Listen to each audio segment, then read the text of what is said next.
sejahtera bagi kita semua.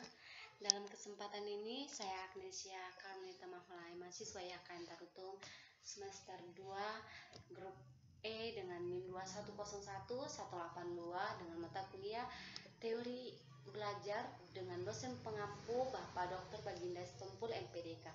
Di sini saya akan mempresentasikan materi tentang teori sibernetik. Di sini saya akan menjelaskan topik pembahasan materi. Yang pertama yaitu pengertian topik sibernetik secara umum dan penerapannya. Yang kedua, pengertian menurut para ahli. Yang ketiga, kekurangan dan kelebihan. Dan yang terakhir, kesimpulan dan saran. Apa yang dimaksud dengan teori sibernetik?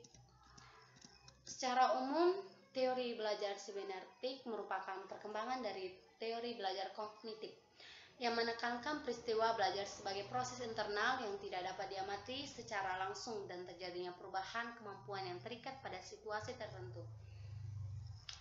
Di sini saya akan menjelaskan bagaimana cara penerapannya, yaitu sibernetika teori yang diterapkan dengan sistem pengontrol yang didasarkan pada komunikasi atau penyampaian informasi antara sistem dan lingkungan, serta antar sistem berdasarkan teori sibernetik. Ahli psikologi menganalikan mekanisme kerja manusia seperti mekanisme mesin elektronik. Nah, di sini saya akan menjelaskan ada beberapa tokoh-tokoh yang mengembangkan teori ini. Yang pertama Landa, yang kedua itu Pas, dan yang ketiga Scott. Dan di sini saya akan menjelaskan pengertian tentang teori sibernetik menurut para ahli. Di sini saya mengambil dari ahli Stafford Beck. Menurutnya sibernetika bertindak sebagai ilmu organisasi yang efektif. Dan yang kedua, Stephen W. Littlejohn memiliki pengertian sendiri mengenai sibernetika, yaitu salah satu studi mengenai kontrol dan aturan diri pada suatu sistem tertentu. Karena sangat penting, sibernetika menjadi sinonim dengan teori sistem. Dan yang terakhir, yaitu Robert Craig, merupakan sistem berpikir sebagai tradisi dalam teori komunikasi. Di sini saya akan menjelaskan kelebihan dan kekurangan dalam materi teori sibernetika, yaitu kelebihannya yang bisa diterapkan dalam kelompok sesuai dengan instruksi dalam kelas bagi setiap individu yang ada. Lebih memungkinkan pengajar untuk dapat memahami beberapa mekanisme dasar yang ada dan mengendalikan proses pembelajaran tersebut, dapat menyediakan pendidikan dasar untuk diri sendiri.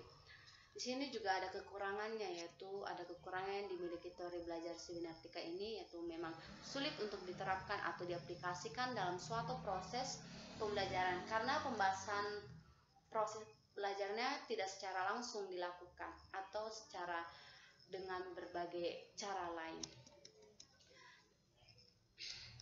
Di sini saya akan menyampaikan kesimpulannya, yaitu kesimpulan dalam menafsirkan mengenai teori pembelajaran ini disarankan agar tidak berpacu pada pengolahan informasi yang bersifat teknologi.